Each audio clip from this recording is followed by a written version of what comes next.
pessoal, meu nome é Antônio Figueiredo e a aula de hoje é uma aula de laboratório focando a dosagem experimental do concreto. A dosagem experimental do concreto é um conjunto de procedimentos que nós adotamos para tentar encontrar o traço ótimo, que é a proporção entre cimento, areia, pedra e água, que atende a determinados requisitos de resistência e também de trabalhabilidade. No caso aqui, medido através do abatimento de tronco de cone. Para que isso seja possível, nós vamos ter que estabelecer esses procedimentos de modo a obter um ábaco que nós chamamos de gráfico de dosagem do concreto, de maneira a definir o traço a partir de uma resistência estabelecida. Essa resistência vai definir uma relação água-cimento, a relação água-cimento, uma proporção de agregados e o consumo. Ou seja, para um determinado nível de abatimento, a gente consegue obter o traço ótimo do concreto que foi especificado para uma determinada obra. Para que isso seja possível, nós temos que proporcionar 3 concretos distintos para cada nível de abatimento. E na aula de hoje, esse exercício vai ser feito por 3 grupos de modo a obter esse gráfico. A título de exemplificação, vai ter aqui um dos traços, que é o traço que a gente chama 1:3,5. O que é esse traço 1:3,5? Ele tem uma certa proporção de cimento, areia e brita, nesse caso 9,6 kg de cimento, 12,86 kg de areia e 20,74 kg de brita. Isso vai para o traço significar que vamos ter uma proporção de 1 kg de cimento, então nós dividimos 9,6 por 9,6, vai dar 1. Aí para encontrar a proporção de areia, nós dividimos o 12,86 por 9,6, vai dar 1,34. E a brita a gente divide o 20,74 por 9,6, encontrando 2,16. A somatória dos agregados vai ser 1,34 mais 2,16, vai dar 3,5. Isso é um dos traços. Os outros traços serão 1:5 e 1:6,5. Então teremos um traço 1:3,5, 1:5, 1:6,5. À medida que aumenta esse valor, 3,5, 5 e 6,5, nós diminuímos o consumo de cimento. Então nós vamos ter 3 traços com distintos consumos de cimento. Consequentemente, a gente vai misturar a água e encontrar diferentes níveis de resistência. Então vejam que a água aqui é uma incógnita. Como é que a gente vai encontrar essa água? A partir do ensaio de abatimento de tronco de cone, que vai ser demonstrado na sequência. Mas, qual que é a ideia? Nós vamos aumentando a água proporcionalmente e progressivamente e medindo o abatimento até que ele encontre o nível desejado. Uma vez que encontrou o nível desejado, nós fixamos a água, nós vamos descobrir qual é a quantidade de água para aquele traço.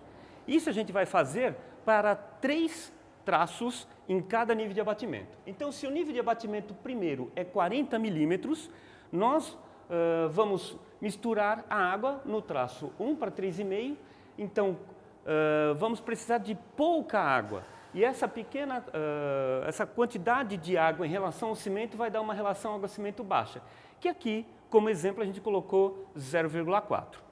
O traço 1:5, que tem menos cimento, vai para aquela mesma proporção de água resultar numa relação água-cimento superior, maior que o 0,4.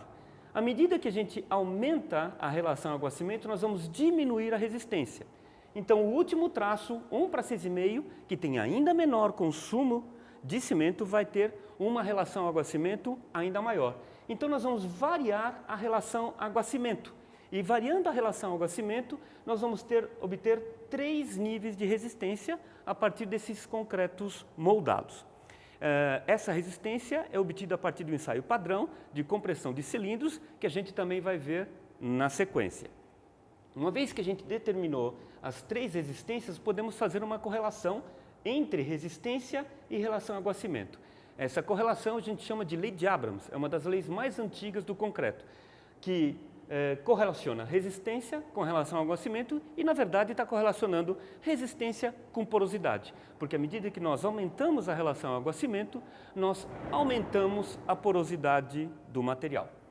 Bom, esses traços, 1:3,5, 1:5 e 1:6,5, se a gente pegar as relações água-cimento, podemos correlacionar aqui com M, que é a proporção A mais B, areia mais brita. Então, nós vamos ter uma relação água-cimento baixa para 1:3,5. uma relação água-cimento média para 1:5 e uma relação água-cimento alta para 1:6,5. E com isso nós conseguimos estabelecer essa correlação. E essa correlação vai possibilitar a determinação do consumo de cimento. Como? Então, para cada um desses traços, dos traços que a gente vai estabelecer, nós vamos determinar o consumo de cimento, que é o quanto em quilos de cimento a gente utiliza por metro cúbico dos traços, quilo de cimento então, por metro cúbico, a partir dessa equaçãozinha. Então, nós temos que encontrar a massa específica do concreto, que é o outro ensaio que a gente vai ver na sequência, dividido pela proporção 1 mais A mais B mais X. 1 de cimento, A de areia, no caso do 1:3,5, 1,34, B é a brita, nesse caso 2,16, e X é a água que a gente determinou para aquele nível de abatimento, no primeiro caso, os 40 milímetros. A partir disso, a gente consegue encontrar o consumo de cimento e fazemos a correlação 1:6,5, que obviamente tem mais agregado, menos cimento vai dar um consumo menor, 1:5, um consumo intermediário, e 1:3,5, um consumo superior, e aí estabelecemos essa correlação. Dentro da finalidade pedagógica da aula, nós também vamos moldar o concreto para um outro nível de abatimento, que é 1:100. Então, o segundo grupo de traços, por 3 traços, procurará encontrar a relação de água que vai dar o abatimento de 100 milímetros. Consequentemente, se é 100 milímetros, nós temos que colocar mais água, porque o grande lubrificante do concreto é a água. Então, se a gente colocou mais água no traço 1:3,5, a gente vai jogar o gráfico para cá. E essa quantidade de água vai gerar uma relação água-cimento maior para o mesmo traço 1:3,5. Da mesma forma, 1:5 vai ter uma relação água-cimento maior e 1:6,5 vai ter uma relação água-cimento maior. À medida que a gente aumenta a relação água-cimento, nós baixamos a resistência. Então, para a mesma proporção de concreto, se eu exijo um abatimento maior e tenho que colocar mais água, eu estou diminuindo a resistência daquele concreto. Então, a regressão vai ser praticamente a mesma, uma coisa em cima da outra, só que o gráfico do abatimento de 100 milímetros vai ficar deslocado para a direita em relação ao batimento de 40 milímetros. E esse gráfico também será deslocado. Então, para as mesmas proporções de agregado em relação ao cimento, nós vamos ter um deslocamento para a direita. Então, esse gráfico aqui vai ser o correspondente ao abatimento de 100 milímetros e esse de 40. E a partir desse gráfico, da mesma forma, nós conseguimos estabelecer uma correlação com o consumo de cimento. Então vamos dar aqui um exemplo para entender como o nível de abatimento pode alterar o traço do concreto. Então, se tomarmos, por exemplo, uma resistência de 40 MPa especificada para aquele concreto, se tiver um abatimento de 40, nós vamos ter aqui uma relação água-cimento 0,5 e essa relação água-cimento, chegando até aqui nesse gráfico, vai gerar um consumo de aproximadamente 380 kg de cimento por metro cúbico. Se o abatimento é de 100 milímetros para a mesma faixa de 40 MPa, nós vamos descer aqui em 0,5 e vai chegar nesse nível. E nesse nível vai corresponder a um consumo de cimento de 430 kg de cimento por metro cúbico. O que significa isso? Que maior o nível de abatimento, maior a demanda de água. E, consequentemente, nós temos que aumentar o consumo de cimento para manter a mesma relação água-cimento. Porque a resistência de 40 vai dar aproximadamente a mesma relação água-cimento de 0,5 para qualquer um dos traços, seja de abatimento 40 ou seja de abatimento de 100. Só que para garantir a resistência, o abatimento maior vai demandar um maior consumo de cimento. E com isso, a partir de um gráfico desses, nós conseguimos determinar o traço, seja lá qual for o nível de abatimento, variando-se a resistência à compressão em função da demanda de projeto. A gente não pode esquecer que essa resistência estabelecida aqui vai ser uma resistência média. Na verdade, quando a gente especifica no projeto, é o valor de resistência característica. Bom, pessoal, agora eu vou dar um exemplo de como se pode utilizar esse tipo de gráfico para estabelecer qual é o traço de uma determinada obra. Só que antes de entrar diretamente no gráfico, nós temos que lembrar que a especificação que vem para a obra é do valor característico, da resistência do concreto. Então, isso tem por detrás um conceito estatístico. A gente não pode esquecer que o concreto vai ter uma distribuição normal de resistência, onde vamos ter um valor médio dessa distribuição e, a partir desse valor médio e do desvio padrão, nós temos que encontrar o valor característico, que a gente chama de FCK. O que é o FCK? O FCK é o valor em que apenas 5% dos resultados vão estar abaixo daquele valor estabelecido. Então, é uma resistência minorada do concreto. Para encontrar o FCK, a gente usa essa equaçãozinha. FCK é igual a resistência média menos 1,65 vezes o desvio padrão. Então, nesse caso do gráfico de dosagem, a gente ainda não sabe o desvio padrão, porque a gente não sabe a variabilidade do concreto.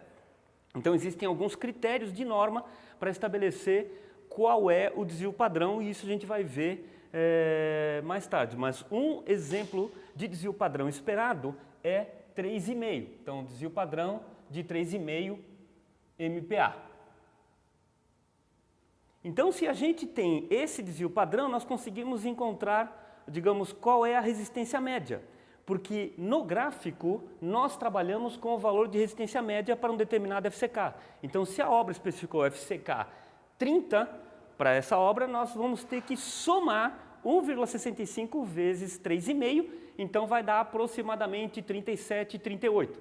Então, pegando esse exemplo de 38 de resistência média, se o concreto especificado for de 40 milímetros de abatimento, nós vamos ter esse resultado aqui, mais ou menos próximo de 1:5, que vai gerar um consumo de, nesse caso, 300 quilos. Se for o abatimento de 100 milímetros, esse mesmo nível de resistência de 38, de resistência média, vai gerar um outro nível de consumo, porque aí a gente vai vir por aqui e vai chegar nessa faixa. Ou seja, vamos passar de 300 para quase 380. E com isso a gente consegue enxergar o quão é importante estar bem estabelecidos os padrões de abatimento, que vai ser medido pelo abatimento de tronco de cone. Porque se exagerarmos nessa demanda, vamos aumentar o custo do concreto em função do aumento do consumo de cimento exigido para esse mesmo nível de trabalhabilidade. Ok? Então, para que isso seja possível, relembrando, nós precisamos primeiro determinar o abatimento para saber a quantidade de água. Esse abatimento vai ser medido pelo abatimento tronco de cone, que é um ensaio padrão. Esse concreto vai ser utilizado para moldar cilindros, e esses cilindros vão ser rompidos a compressão para determinar as faixas de resistência. E esses cilindros também serão pesados para a gente determinar mais ou menos a massa específica do concreto e, a partir da massa específica do concreto, determinar o consumo para poder, assim, estabelecer esse ábaco de dosagem, e depois que tivermos todos os resultados, vamos ter um exemplo para poder ilustrar como se utiliza a partir dos dados reais de laboratório. Ok? Então, pessoal, agora a gente vai dar início ao procedimento experimental propriamente dito. E a primeira parte é encontrar uma quantidade de água. Na verdade, nós vamos estabelecer um volume de água, que nesse caso é 5 litros, que é superior ao que a gente espera que vai ser necessário para atingir o abatimento de 40 milímetros. Essa água, nesse caso aqui, 5 litros, vai ser adicionada pouco a pouco ao concreto até que se atinja o abatimento de 40 milímetros. A partir do momento que atingiu, nós interrompemos a adição de água e, por diferença de massa em relação àquilo que sobrou, nós vamos determinar a água efetivamente necessária para atingir aquele abatimento. Ok? Então, pessoal, dando sequência ao procedimento de dosagem, nós deixamos uma quantidade de água pesada em excesso. Agora nós vamos pegar as proporções de cimento, areia e pedra para um determinado traço. Nesse caso, 1:5.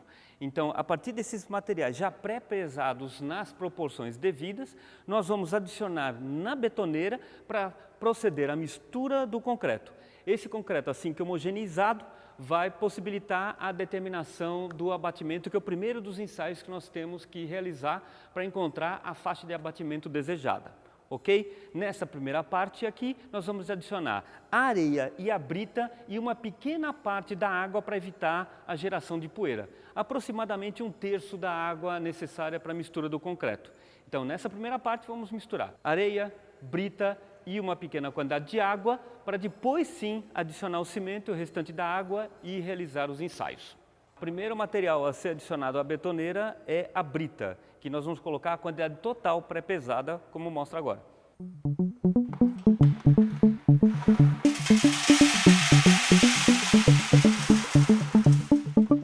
Logo na sequência, nós vamos adicionar a areia. Então, depois da brita, colocamos toda a quantidade de areia pré-pesada. E agora, nós vamos colocar a quantidade de água inicial, que é cerca de 1/3, mais ou menos, do previsto para o concreto. Então, uma pequena quantidade de água só para evitar a grande geração de poeira. Nesse momento vai ser misturada areia, brita e água por cerca de 1 minuto nessa pré-homogeneização.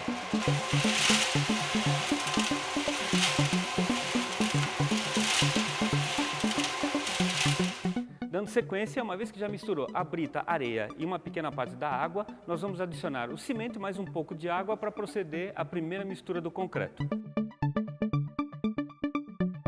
Nesse momento, nós vamos acionar a betoneira e vai proceder a uma mistura de 3 minutos.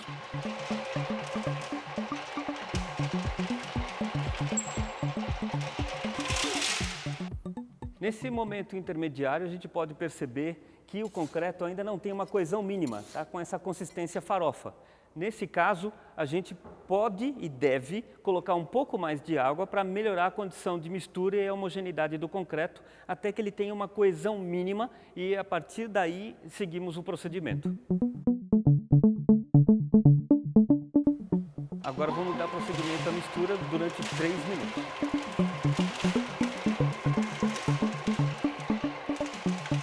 Este é o primeiro ensaio que nós vamos fazer com o concreto, que é o abatimento de tronco de cone. Então, o procedimento basicamente é o preenchimento desse tronco de cone em 3 camadas. Cada uma das camadas vai receber 25 golpes.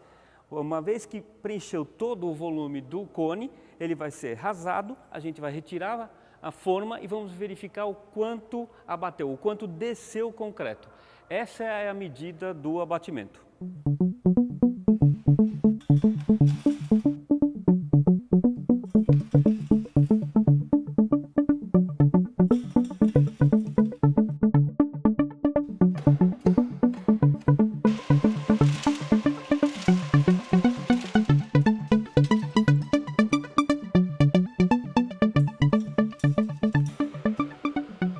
Na sequência do ensaio, então agora tem que fazer o apoio das mãos nas 2 alças laterais, remover o pé da placa encontrando um bom apoio e remover o molde num período aí de 10 segundos. Aí posiciona o cone ao lado e vamos medir o abatimento. A régua aqui. Claramente, o abatimento é muito baixo, 0. Ou seja, não temos água suficiente para atingir o abatimento de 40 milímetros. Logo, temos que devolver esse concreto para a betoneira e aumentar a quantidade de água até chegar no abatimento desejado.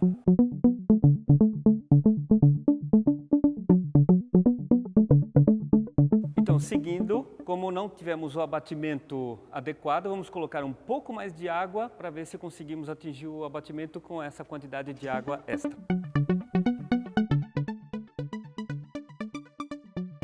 Na sequência, vamos misturar por mais 3 minutos.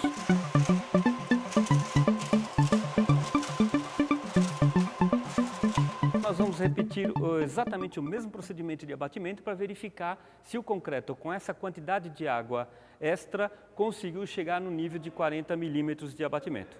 Então, vamos retirar mais uma amostra, moldar as 3 camadas com 25 golpes, exatamente com a mesma sequência.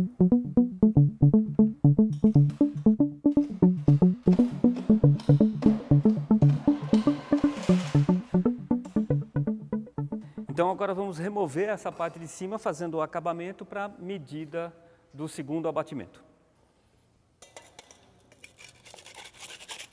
Agora pode remover, apoiando as mãos, tirando os pés, e 10 segundos para remover o seu cone.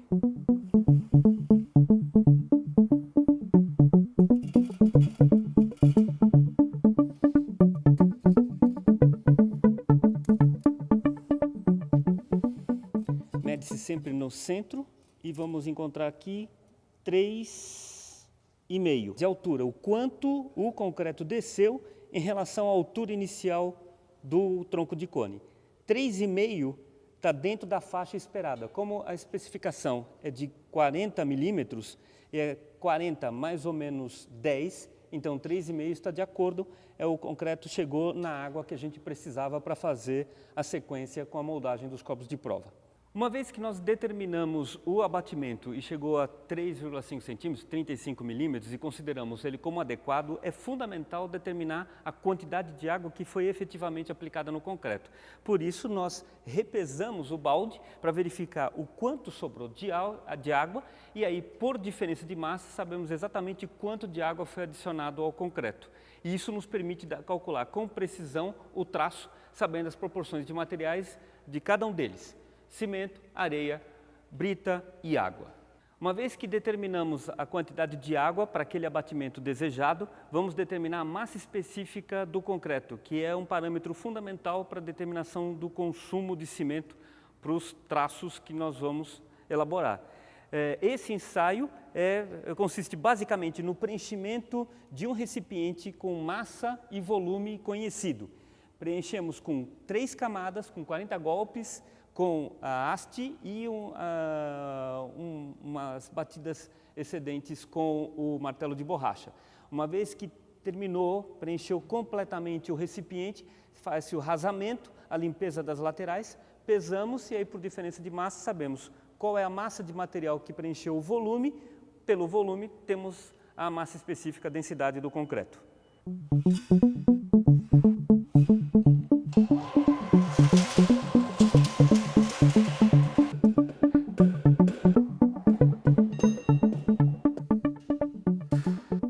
Para a determinação da massa específica do concreto, então, uma vez que fizemos todo o preenchimento do recipiente, limpamos todo o excedente de concreto, temos que fazer a pesagem.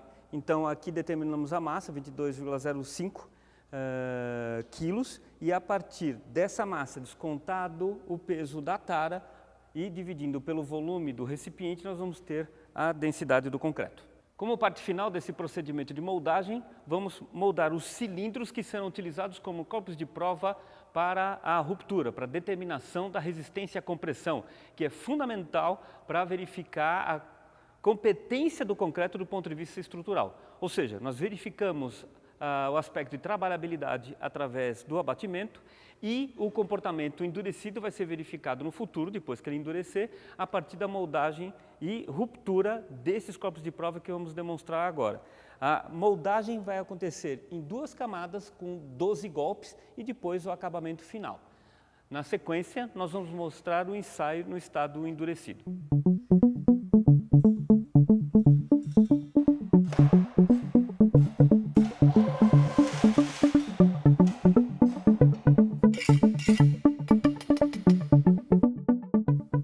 Moldado o corpo de prova segundo os procedimentos especificados na norma, esse corpo de prova vai ser encaminhado para a câmara úmida, onde ele vai ser curado. Quando ele completar um dia, 24 horas, ele já pode ser desmoldado e vai esperar até a idade de ensaio, aproximadamente 28 dias.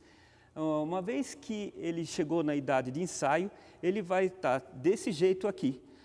Vai ser retificado para garantir a boa continuidade de contato dos pratos da prensa com o corpo de prova, e esse corpo de prova endurecido é que vai ser submetido ao ensaio de resistência à compressão. Uma vez que ele atingiu a idade de ensaio, ele vai ser então removido da câmara úmida e vai estar dessa forma aqui. Então, nesse momento, ele vai ser retificado, nós vamos fazer o polimento da superfície para garantir o bom contato com os pratos da prensa, e esse corpo de prova será submetido ao ensaio de resistência à compressão, de compressão axial para determinação da resistência à compressão axial.